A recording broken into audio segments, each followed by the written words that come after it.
आप हमारे जोगी ही हैं। आपकी आभा कितनी प्रकाशमय है, जैसे गयाशीष पर्वत पर उठता पूर्णिमा का चंद्र। आंखों में गौ समान करना और जंगल के सिंह समान निर्भीकता।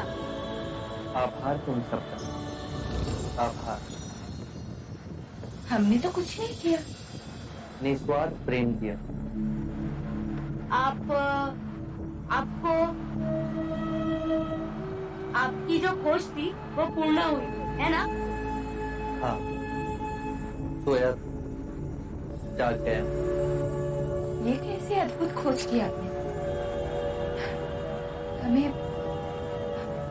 हमें समझाएंगे?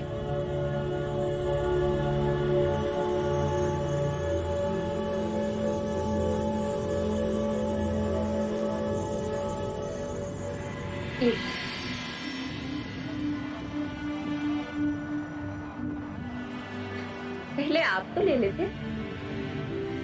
प्रेम बांटने से बढ़ता है। ये लीजिए।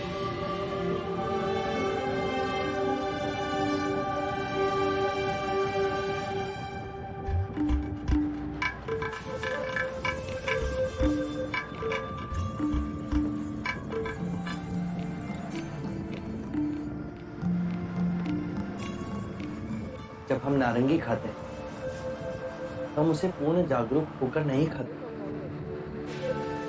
हमारे लिए ये नारंगी असत्य है। यदि ये नारंगी असत्य है तो इसे खाने वाला भी असत्य हुआ ना।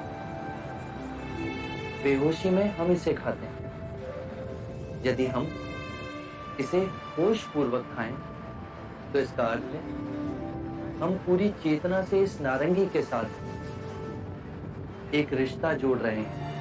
ऐसा क्यों होता है? क्योंकि नारंगी खाने में हमारा ध्यान नहीं होता। हमारा मन अंदर ही अंदर असंख्य विचारों के पीछे दौड़ता रहता है। आने वाले कल की चिंता, बीते हुए कल का रोना।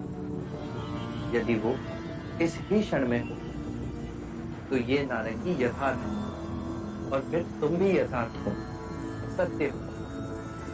जो व्यक्ति जागते है उसे इस क्षण इस नारंगी में वो सब दिखाई देगा जो एक बेहोश व्यक्ति कभी नहीं देख सकेगा। जागा हुआ व्यक्ति उस वृक्ष को देखेगा जहां ये उग जाए। वसंत ऋतु में उस वृक्ष पर खिलते हुए फूलों को देखेगा। धूप को उस वृक्ष को पालते हुए देखेगा। वर्षा की बूंदों को उसे सींचते हुए देखेगा। पूरी प्रकृति इसमें समाई। कितनी सरल सी बात, लेकिन ये हमें क्यों नहीं समझ आई? ये समस्या है, इसे अपने हृदय से देखना पड़ता है। इस नारंगी में और हमारे जीवन में समानता है। बताओ, इस नारंगी में कितनी फाके हैं? उसी प्रकार हर दिन में 24 घंटे होते हैं।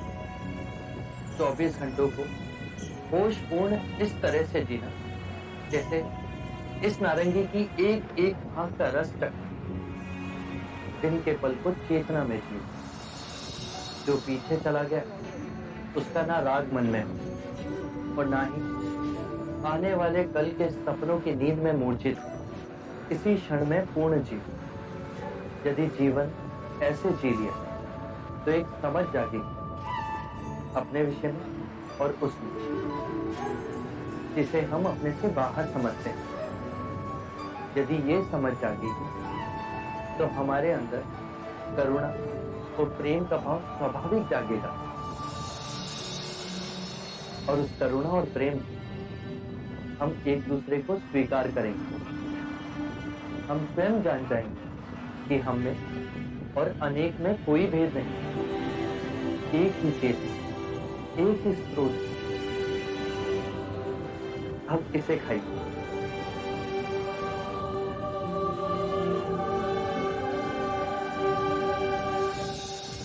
दीदी, ये वस्तु तो आप लाना भूल ही गई। ये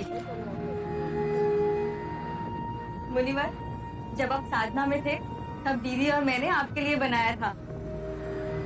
अहो भानु, तुम सबसे मुझे इतना प्रेम मिला। सुजाता ने मुझे खीर खिलाई,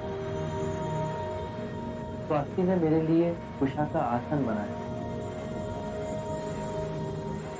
अब ये बस,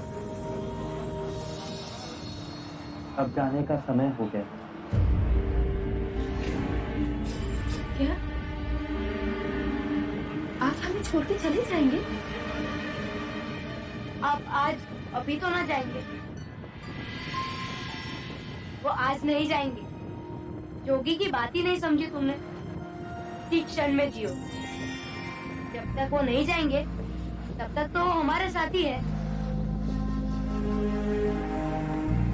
आज खीर नहीं मिली?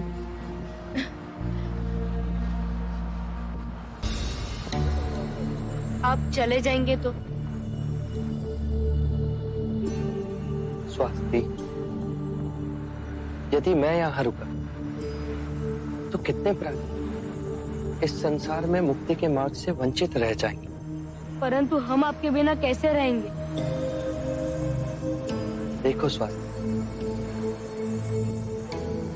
तुम्हारे पानी में पत्थर फेंकने से एक तरंग उठी और उस तरंग से कितनी और तरंगें बनती गई। ऐसा क्यों हुआ? क्योंकि पत्थर ने पानी में गिरते ही पानी को ढकेला, इससे और तरंगे बनी। तो मैं गया कहाँ? तुम्हारे साथ ही तो हूँ। मैंने तुम्हारे, जटलिका, बालागुप्ता, पूर्णा और सुजाता के मन में एक तरंग पैदा की। अब ये तरंगे तुम सब दूसरों के मन में पैदा करोगे। और आप दूर जाके सबके मन में तरंगे पैदा करेंगे। इसे हम ज्ञान मार्ग कह सकते हैं। हाँ स्वास्थ्य, और इस मार्ग पर चलकर पूर्ण जागरूकता प्राप्त होगी। क्या हम आपको पूर्ण जागरूक व्यक्ति कह सकते हैं? मगधी में जागरूक व्यक्ति को बुद्ध कहते हैं।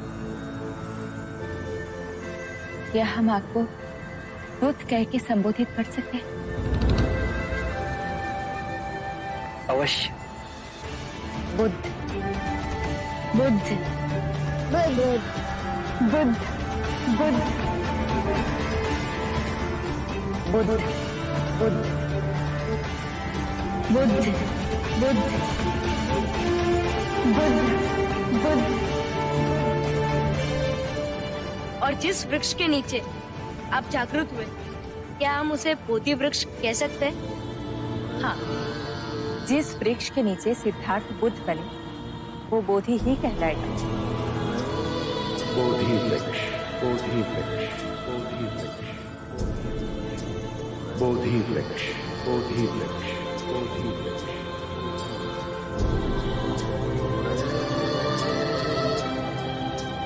जिस सत्य को मैंने पा लिया, अब वो मेरी ही नहीं, सारे संसार की संपत्ति। अब वो संपूर्ण मानव जाति को उपलब्ध होनी चाहिए।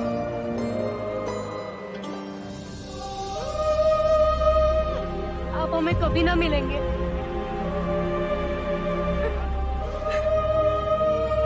मैं तुम्हें वचन देता हूं, हम फिर मिलेंगे। मैं उरुवेला अवश्य लौट कर आऊंगा। मेरे इस मार्ग की खोज में आप सब मेरे सहयात्री।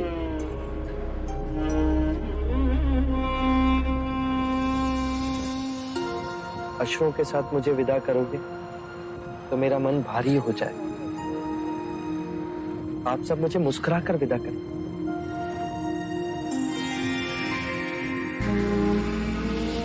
हम बनेंगे आपके तरंगे। हम बनेंगे आपकी तरंगे। हम आपकी बात सबको बताएंगे।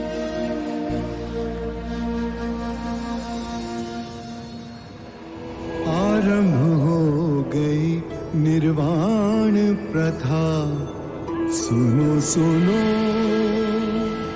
ये बुद्ध कथा।